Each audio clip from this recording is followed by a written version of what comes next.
Hey, everybody, welcome in to Pass the Mic. This is a show that spotlights the accomplishments, the paths, the successes, and sometimes the struggles of women in sports and sports media. I'm Peggy Kusinski, host of season 2 here on Pass the Mic. And if you are a fan of the show, please let us know by giving us a thumbs up on your YouTube page. And please don't forget to subscribe. Pass the word on as well. We have last season's episodes available on the Barroom Network with John Buffone and Alyssa Barbieri. Great conversations that they had last year with women that are in sports and sports media. You will want to check them out, maybe even binge it on a cold, snowy winter night coming up. So Pass the Mic was created with a simple yet really important goal in mind, and that was to feature women in sports and sports media. We often highlight those struggles, but we also love to talk about their successes through open and honest discussion. We know that we can impact many women and men in and out of sports.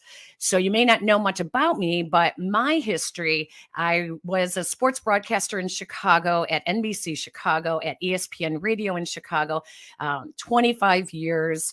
I worked as an associate producer at ESPN in Bristol, Connecticut as well. And now I am hosting podcasts. So it's really come a long way for me, but I want to be able to give other women an opportunity. And sometimes we just need to show them what is possible. So our guests come from all over, not just Chicago, but nationwide, sometimes all over the world as well, from veterans in their industry to newcomers who are just getting started. Everyone has a story.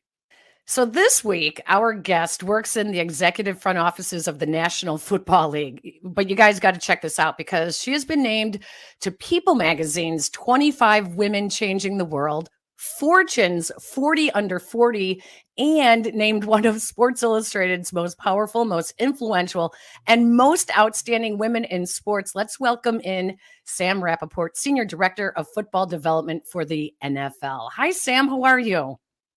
Good. Thanks, Peggy. Appreciate you having me. Boy, that's a lot to live up to, being on all those lists from People Magazine to SI to, there's not too much pressure on you, is there? Yeah, I mean, I try not to pay too much attention to that and really focus on the task ahead, right? What you mentioned, which is we have a big mountain to climb, and it's a mountain I'm very willing to climb along with so many of my colleagues. And, we're ready to tackle it. I got to tell you, I was so thrilled a couple of years ago when you were hired by the NFL in this position, because it just seemed like every time there were issues that were, off the field or social issues in the NFL, people in Chicago would say, well, what do we need to do? And I said, we need diversity. We need diversity in the front offices, on the field. We need different voices because listening to the same old voices isn't working anymore. So tell me how this job started for the NFL and how you got involved in it. Sure. So I've been involved with the NFL since 2003. So I kind of grew up there. I spent almost 20 years there now. And it was in 2016 where, I had this idea where I wanted to bridge the gap between the thousands and thousands of women in this country who love the NFL, want to work in the NFL, and the people who could potentially hire them.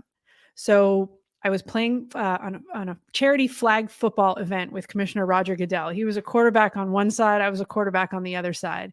And, after the game, I met his wife, Jane Goodell, and the three of us were talking. And I told Roger, I have this idea. And the idea was a way to make the NFL better, which is what he challenges us to do all the time. And, the idea was to bring these women in a room with owners and head coaches and general managers and people who could hire them. And, he said, call me Monday. And I called him Monday. And a couple months later, I was hired into this role. So you have a football background. Tell us about your playing experience and when you were first exposed to the game of football. Sure. So, luckily, growing up in Canada, girls' flag, touch, and tackle football is available to us. So, to me, growing up, it was normal, right? I played in the junior high level, the high school level. And then when I went to college, I played female professional tackle football as a quarterback. So, I grew up loving the sport. I was a huge Cowboys fan in the early 90s and, just adored the sport and knew that I wanted to dedicate my career to bringing more people like me and more people from different backgrounds to the game so they can enjoy it as much as anyone else does. So when you first got exposed to the NFL as a potential career and workplace, the story of your internship and how you got your internship is amazing. Share with our viewers how you tell us about the letter that you sent and what you sent with the letter. Yeah, I mean, it's funny. My wife always says like everyone's brains are like right here and my brain is like somewhere up here in the clouds all the time. But, I felt like I had to do something different and quirky because I was, a woman growing up in Canada. I had no connections whatsoever to the NFL. It was a huge pipe dream at the time. And so I decided I had to do something to stand out from the thousands of resumes and people who applied. So I sent a picture of myself in my tackle football gear. And with my resume, I included a football. And on the football with a Sharpie, I wrote, what other quarterback could accurately deliver a ball 386 miles, which was the distance between Montreal, where I went to college, and the NFL league office. And I still cringe when I tell that story now because my hope for women and for marginalized people is that they don't need to do that to stand out, that they are organically in the circles that they need to be to get these jobs. But that wasn't the case in 2003. And, I stood out to someone and landed an internship. I love it. So, talking about giving women opportunities and a chance to stand out. So, your job now is to bring more women to the operational side of the league. So, does that mean coaches, scouts, front office? Or what exactly does it entail? Yeah, so we took a look at all of the positions on what we call the football side, where women are severely underrepresented, right? And we looked at coaching, scouting. Certainly, we looked at officiating as well, and the lesser known football operations jobs like video and equipment. And we found women at the entry level at the college football space who are already working in that space for a couple years. So we know that they have a little bit of experience. They have someone in football that can speak on their behalf. And it's an invite only program. And we invite those women who are already working in those roles to the NFL program so they can meet owners, general managers, and head coaches who could potentially hire them into NFL spots.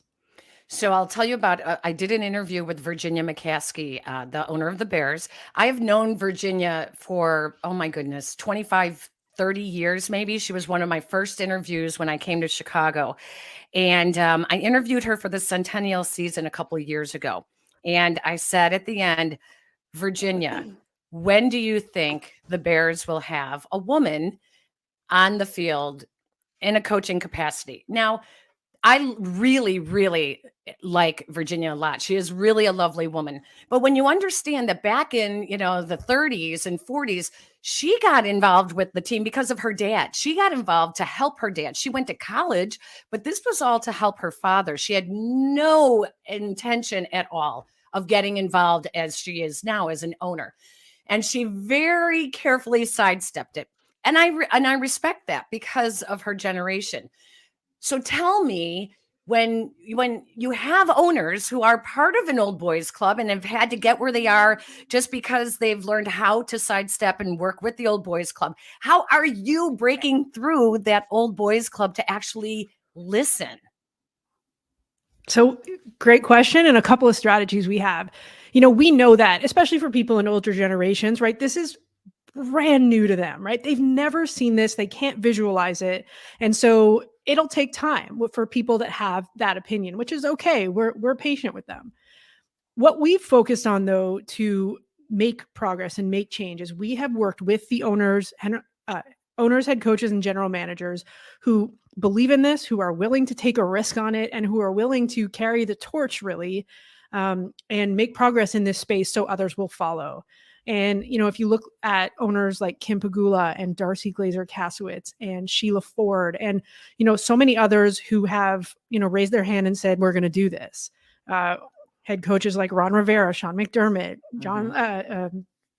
Kyle Shanahan, Bruce Arians. And so what we've done is we've focused on the people who are ready to go.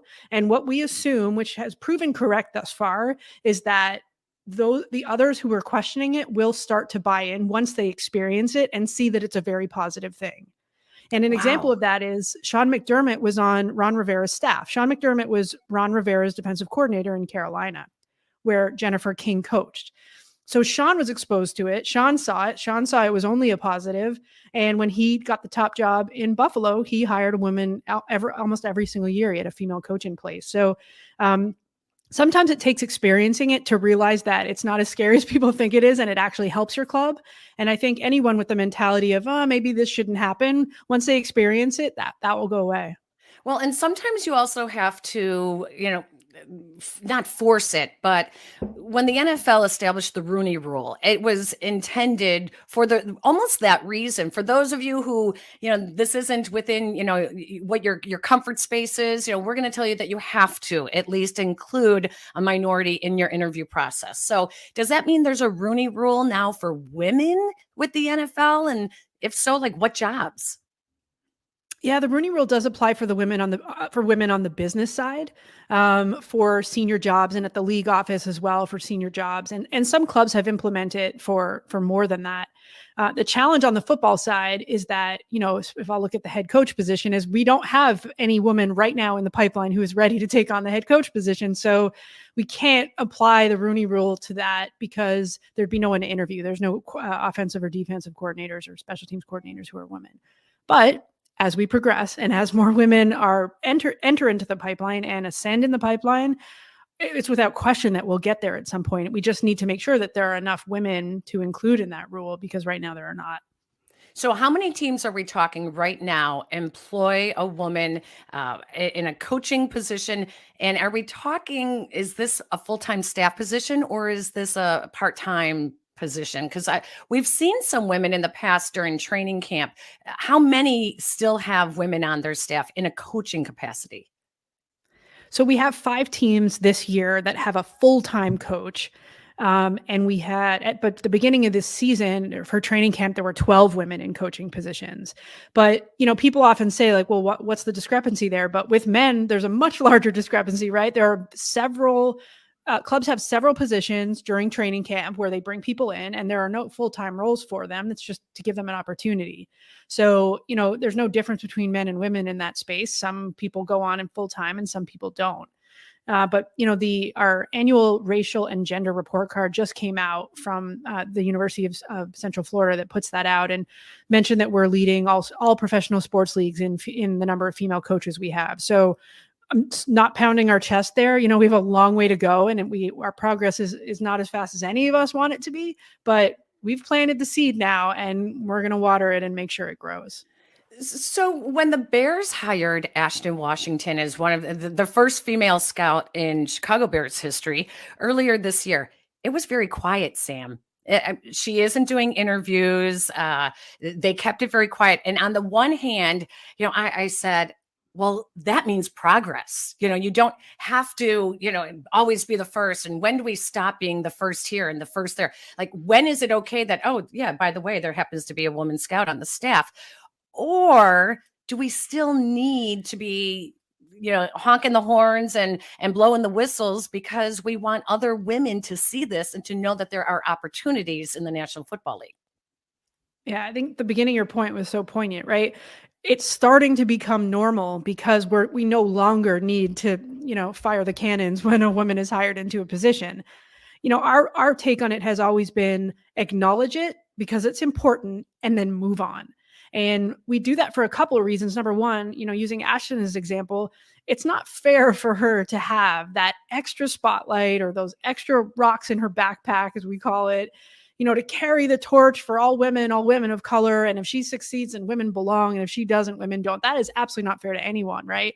So we don't want too much of a spotlight on anyone. We want them to be able to just do their damn job and leave them alone. And so, but we understand the importance of representation and how critical it is that young kids in Chicago are growing up now seeing Ashton in that spot.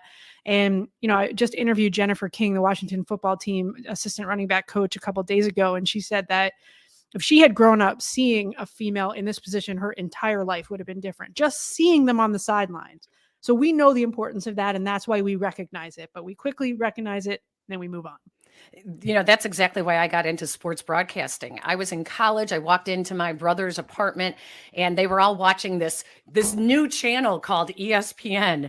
And I was like, "What are you guys watching?" And they said, "Oh, it's this all sports all day." And I turned and I looked at the screen, and there was Gail Gardner. I don't know if you remember Gail Gardner. I know Gail the name, Gardner yep. was anchoring SportsCenter.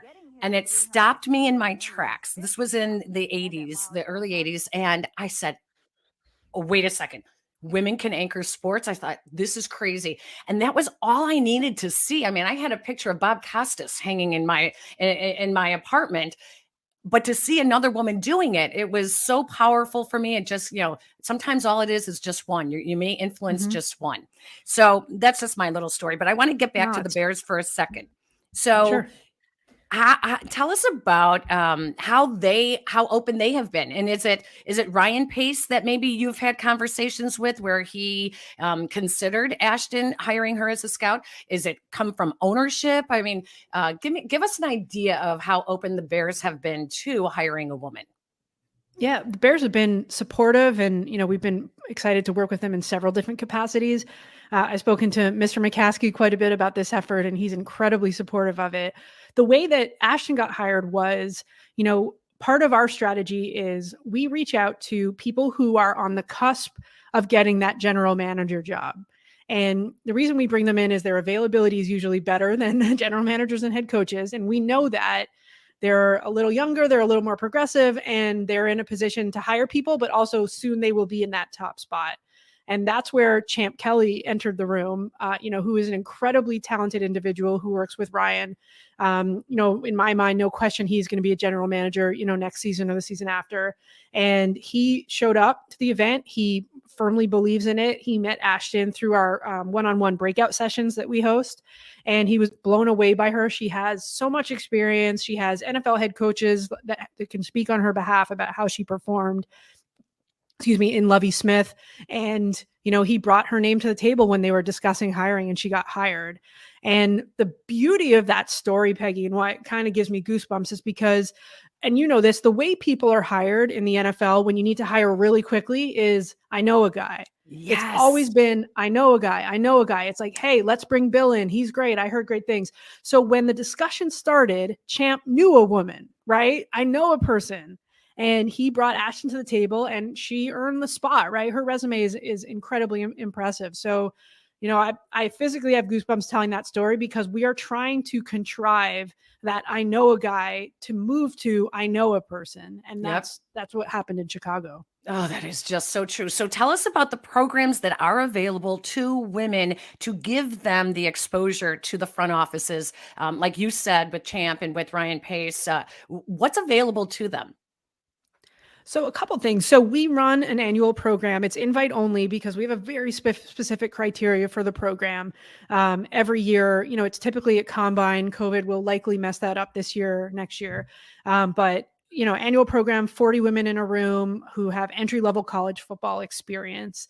We're trying to find ways to open it up so women from anywhere can listen in and participate, with the availability of the virtual aspect. But the Tampa Bay Buccaneers also host their own program for women in football that where they have opportunities for women to learn about the ins and outs of the Tampa Bay Buccaneers and their coaching staff, their scouting staff. The other thing I'd say for women that are interested in it is I hear this from owners quite a bit in the NFL is that female resumes do not cross their desks. So, and I don't blame women because I'm not saying this is, that women feel as yet. I don't believe women yet feel as though this is the place for them 100% like men do. But Yeah. We have to apply, because you'll be surprised when you get, 100 bills and then one Jill, what happens? People might say, oh, this is interesting. So the one thing I'd say is go for it and apply. Send your resume, cold send your resume to people and tell them about your background. And it works. I mean, I know people that have got jobs that way. All right, so here's the stupid question, but as I would say, there's no stupid questions, but Mm-hmm. do you have to have football experience? I mean, what if you're just a great communicator? You want to learn to work in the front office. You have business sense, and you might just be a football fan and know a lot about football.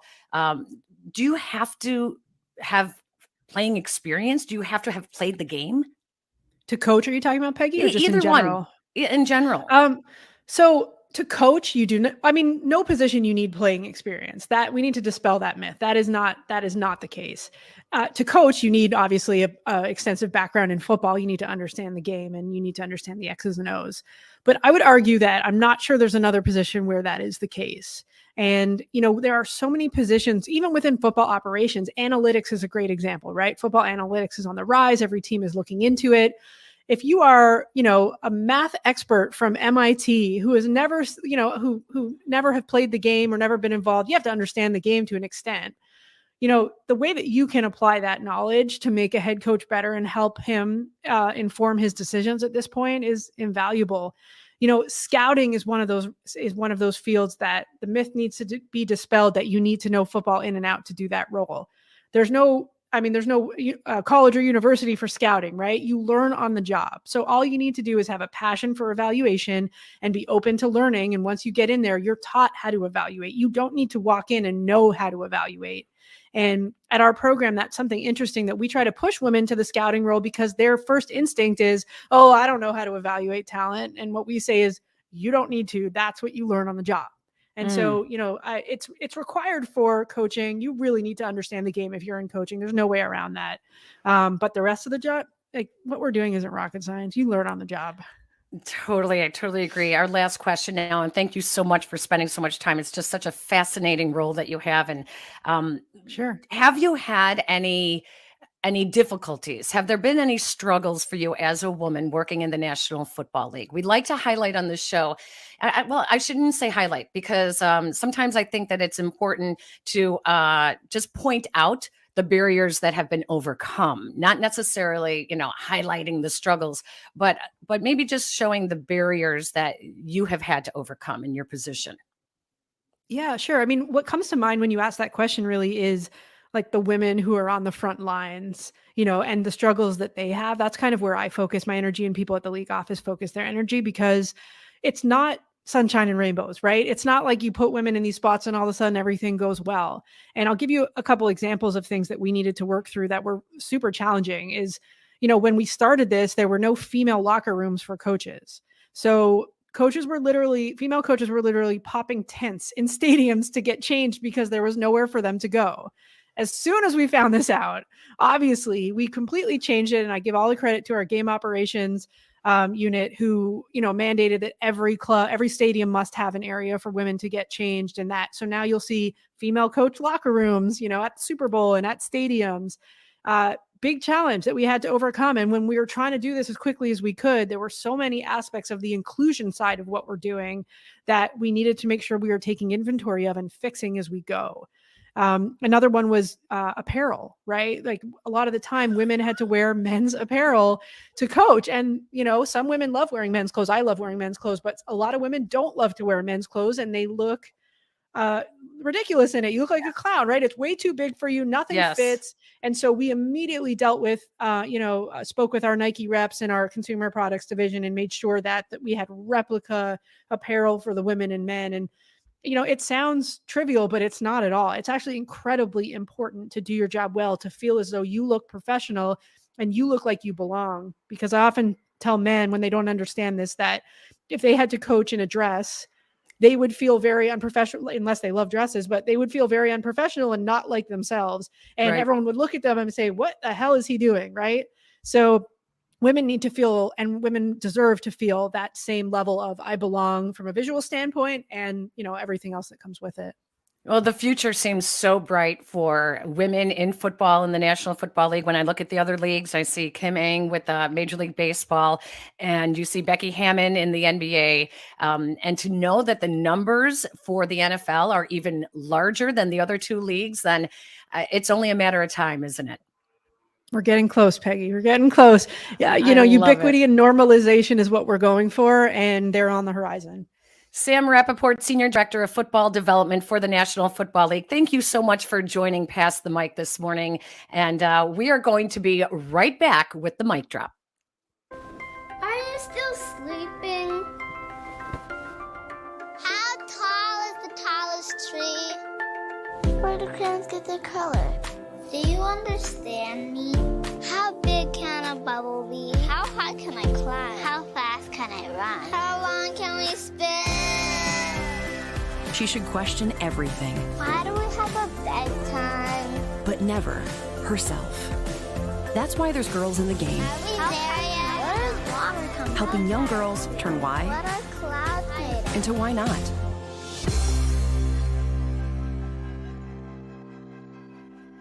Now to the mic drop. Sam Rapoport, did you even know that the NFL had a woman working as a director of football development? I mean, it's pretty impressive. She's now going, I think, 4 years into her job. And the National Football League has more women working in the pipeline than any of the other leagues.